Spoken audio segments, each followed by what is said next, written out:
Nous allons déjà introduire notre troisième thématique qui est celle de l'innovation. Et pour cela, cette fois-ci, je vous demande de regarder cette petite vidéo que nous avons préparée sur l'École nationale supérieure des arts et industries textiles, l'ENSET. Regardez.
Eugène Deleplanque nous a rejoint. Bonjour Eugène. Bonjour. Merci d'être avec nous. Vous êtes donc le président du conseil d'administration de l'ANSET. Oui, tout à fait. C'est comme ça qu'on le prononce. Et vous êtes le PDG de Dixon Constant et administrateur aussi de l'Union des industries textiles. Merci d'être avec nous. Alors une question peut-être un peu large pour commencer. Elle représente quoi l'innovation dans votre industrie ? L'industrie textile, sans innovation, il n'y a plus d'industrie textile en Europe. C'est aussi simple que ça, puisque en Europe, on produit cher si on n'est pas bien organisé et si on ne peut pas investir dans des nouveaux outils. Donc, on produit cher pour différentes raisons, notamment sur les charges que l'on a sur les salaires. Bien. On produit bien sûr bien, mais on a beaucoup de charges. Donc, il faut être innovant. Si on n'est pas innovant, on fait la même chose que nos voisins, que nos concurrents, et eux le feront toujours moins cher que nous. Donc si on n'a pas la possibilité de se différencier, eh ben, on est mort. Donc, pour le textile, l'innovation est une obligation. C'est vital, tout simplement. Et comment ça s'organise dans votre secteur ? Alors, pour innover, il faut déjà pouvoir gagner un peu d'argent. Parce qu'on ne peut pas innover si on ne gagne pas un peu d'argent. Donc, il faut investir dans des outils pour avoir des outils performants, mais il faut aussi mettre des moyens sur l'innovation. Le problème avec l'innovation... La recherche et l'innovation. Parce que si on ne fait que rechercher et jamais trouver, on va avoir un autre problème. Donc il faut absolument... Il y a certains psychanalystes qui l'ont dit, ça, vous savez, que le jour où les chercheurs trouvent, ils rentrent en dépression. Oui, alors heureusement chez nous, on en a qui trouvent. Mais la recherche est fondamentale pour l'avenir du textile. Et d'ailleurs, je voulais dire à Béatrice, qui était à ma place tout à l'heure, que l'innovation est aussi fondamentale pour l'international. Et l'international est fondamental pour l'innovation. Pour une raison très simple.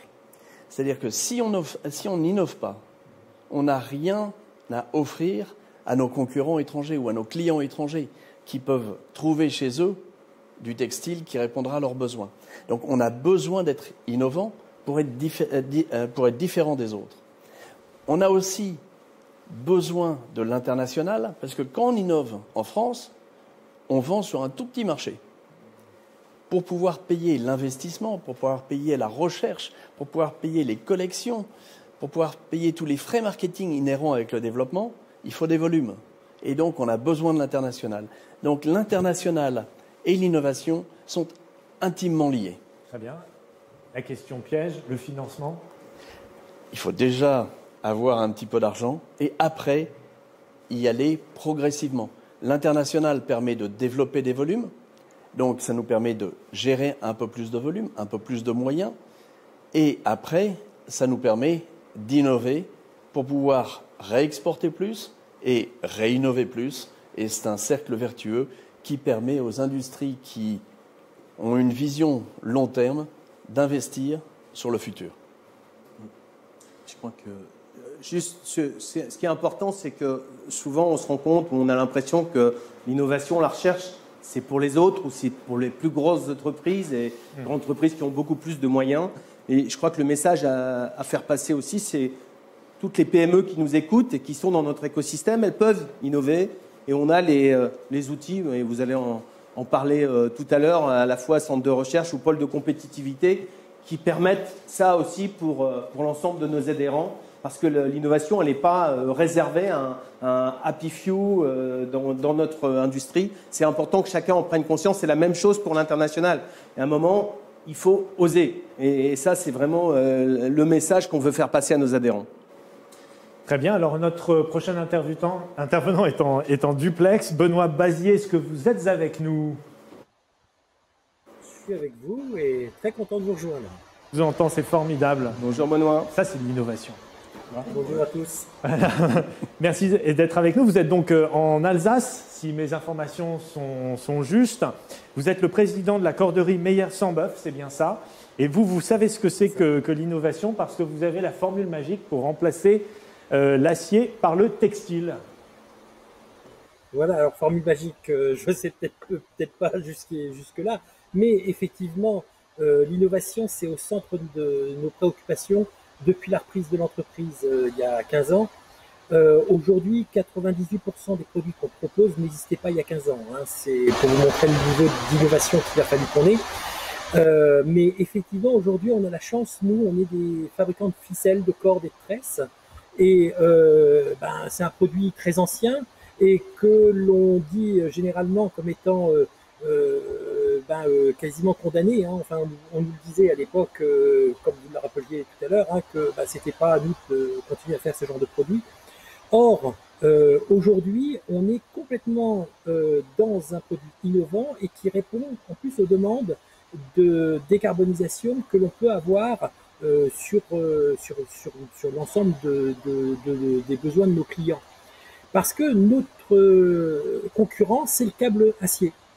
On est textilien, mais notre concurrent, c'est pas nos collègues textiliens d'à côté, hein, c'est pas nos autres cordiers, c'est le câble acier. Parce que le câble acier, quand on l'utilise, il pèse lourd et il provoque plusieurs choses. Il provoque entre autres une baisse d'énergie parce qu'à chaque fois qu'on le déplace, quand vous avez un camion qui a sur son plateau un treuil pour pouvoir tirer par exemple des voitures, etc., les déplacer, il est obligé de déplacer avec ce treuil qui est très lourd. Alors quand je vous parle d'un hélicoptère qui a le même treuil, c'est encore pire parce que ça consomme énormément de kérosène. Et tout ça, nous aujourd'hui on a des solutions grâce au textile pour pouvoir transformer et remplacer ces câbles acier qui sont lourds, qui sont dangereux parce que par exemple en forêt il y a des gens qui meurent tous les ans parce qu'ils ont utilisé un câble acier qui a cassé et que c'est très dangereux. Ou bien on a aussi donc des problèmes d'environnement. Pour faire de l'acier, il faut aller aussi chercher dans des mines qui sont coûteuses environnementalement et qui derrière transformer le minerai en acier, c'est en plus très très coûteux en énergie. Et nous on travaille sur toutes les nouvelles utilisations du textile. On utilise des mélanges de fibres, on utilise des vieux métiers du textile qui sont l'ennoblissement, l'induction, pour pouvoir apporter des fonctions qui aujourd'hui nous permettent d'avoir des ficelles qui vont être extrêmement glissantes, extrêmement légères, extrêmement résistantes. Aujourd'hui, on est capable de faire des câbles 7 fois plus résistants que l'acier pour un même diamètre. Donc, vous voyez l'évolution dans laquelle on va. Et aujourd'hui, dans l'innovation, on travaille à pouvoir mettre au point surtout tout ce qui est terminaison des câbles, parce qu'aujourd'hui, on est obligé de surdimensionner nos câbles pour pouvoir être sûr qu'il y ait des bonnes résistances, parce que quand on fait un nœud dans une corde, on oublie, on perd de 20 à 50% de la résistance de la corde initiale. Donc, l'idée est de travailler sur ces terminaisons afin de pouvoir proposer des câbles les plus fins possibles à nos clients et répondre ainsi à une diminution des masses et avoir quelque chose de non seulement de résistant, mais aussi de performant et de prédictif. Donc là, on rentre dans des solutions où on a de la data qui rentre dedans, nos cordes elles sont complètement transformées, et ben on est en train aujourd'hui d'équiper, de travailler pour équiper des hélicoptères, hein, pour Airbus hélicoptères. On est en train de travailler aussi donc pour des gros transporteurs, des personnes qui déplacent des masses dans des hangars, etc. Voilà. Excusez-moi, je ne vous ai pas entendu. Quels sont les matériaux que vous utilisez? Moi, j'avais entendu, parce que je suis un grand fan de Spider-Man, que le fil d'araignée, par exemple, était extrêmement résistant. Oui, alors on ne travaille pas encore avec le fil d'araignée, mais on travaille avec des aramides, qui sont des fibres aujourd'hui de très très haute ténacité, avec des polyesters. On travaille aussi avec des fibres aujourd'hui que l'on considère comme que tout le monde disait on ne va plus les utiliser, mais pourtant elles reviennent dans les usages. Par exemple, on utilise du lin et du chanvre dans nos cordages. On est les seuls en France à savoir faire encore des cordages en chanvre et en lin. Or, ça a des utilisations quand aujourd'hui on les mélange avec d'autres matières afin d'absorber les ondes qui peuvent être émises à cause par ce câblage. Voilà, je ne peux pas vous en dire tellement plus parce qu'on rentre dans des sujets qui sont sensibles. Voilà. J'imagine, secret défense pour l'instant. Et quelles sont vos prochaines perspectives? Quels sont vos champs de recherche? Alors, notre champ de recherche aujourd'hui, on a réussi, alors ça aujourd'hui, je peux vous dire qu'on a réussi à faire la preuve qu'on pouvait conserver dans une épissure, hein, telle que ça, hein, vous voyez, hein, qu'on pouvait conserver en faisant d'une certaine manière et en travaillant les fils avec d'autres matières, qu'on pouvait garder autant la même résistance sur le bout que sur la corde en elle-même. Et par exemple, sur un produit comme ça, aujourd'hui, on est en train de travailler pour industrialiser ça, et ça intéresse des gens dans le monde entier. Merci beaucoup, c'est passionnant, Benoît. Merci beaucoup, continuez, et puis on reprendra évidemment de vos nouvelles très bientôt. Une petite réaction, François, à ce qu'on vient d'entendre, c'est assez fascinant quand même. Oui, non, mais je ne savais pas que j'étais entouré de Géo trouve tout. Voilà. Peut-être penser aux lacets de chaussures parce qu'on les rompt souvent. Oui. Mais en tout cas, c'est passionnant parce que moi, dans mon activité, hein, j'ai de la charpente, on utilise beaucoup de treuil. Effectivement, je me suis jamais posé la question qu'on pouvait remplacer le fil d'acier par du fil textile, quoi. Et quand on pense qu'au même diamètre, on peut être 7 fois plus résistant, là, je pense plus léger, je pense qu'il y a des opportunités formidables. Et ce que je voudrais aussi relever par rapport à ce qu'expliquait Eugène, c'est que, d'abord, c'était une leçon de bon sens, ce qu'il disait, c'est que ce qui permet d'innover, effectivement, c'est le résultat, c'est la marge. Hein. Une entreprise, il faut qu'elle soit solide pour pouvoir innover. Et puis, c'est la matière grise. Et le fait, dans la filière, d'avoir une école d'ingénieurs, eh bien, là aussi, ça permet de construire l'avenir. Eugène, justement, une réaction? Est-ce que vous voulez l'entendre? À ce qu'a dit Benoît, alors d'abord, félicitations, c'est vraiment splendide. Et en fait, quand j'écoute ce qu'il a dit, ça fait rebondir sur d'autres innovations. Comme c'est très souvent le cas, l'innovation amène l'innovation. Et quand je vois ce qu'on est capable de faire avec du textile, après, c'est pas étonnant qu'on trouve du textile partout. On trouve du textile, bien sûr, dans les câbles. Alors là, on parle de câbles pour les hélicoptères et pour tirer des charges, mais dans les câbles d'ascenseur, aujourd'hui, une très grande partie des câbles d'ascenseur sont faits aussi en textile.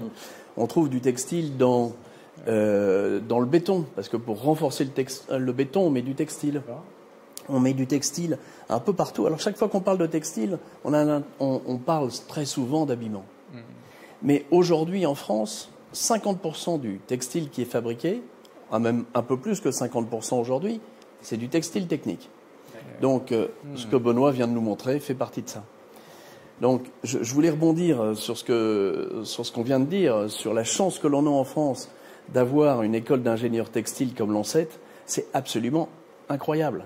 On a une des meilleures écoles d'ingénieurs textiles au monde en France, de par l'historique de l'industrie dans le nord de la France. On a 500 élèves ingénieurs à l'ANSET qui étudient le textile et qui sont débauchés par les entreprises du monde entier. Et un peu partout dans le monde, les entreprises qui viennent chercher les ingénieurs de Lancet, on les retrouve partout dans le monde. Donc, profitez-en. Vous avez en France la chance d'avoir une superbe école d'ingénieurs. Faites comme moi, profitez-en. Et tout un écosystème autour avec, comme je le disais, les pôles de compétitivité, les centres de recherche, le centre technique, l'IFTH, le CETI. Et on a la chance d'avoir tout cet écosystème d'une richesse incroyable et qu'on trouve dans peu de pays aujourd'hui. Donc, profitons-en, soyons fiers et n'hésitons pas à les solliciter. Et je rebondis, moi, sur ce que dit Eugène, et je pense que c'est important. Nous, on essaye de bien expliquer que le textile est pluriel. Le textile technique est très important. Maintenant, on a souvent tendance à faire l'amalgame, et il faut être prudent. L'habillement fait partie de notre textile, mais voilà, le textile, ce n'est pas que l'habillement. Et ce qui est intéressant, c'est qu'on peut peut-être voir un exemple où on a réussi à faire... L'amalgame entre les deux. Là, je te coupe ta transition. Non, mais pas du tout. Je te l'amène sur un plateau. On a la chance d'avoir un autre exemple.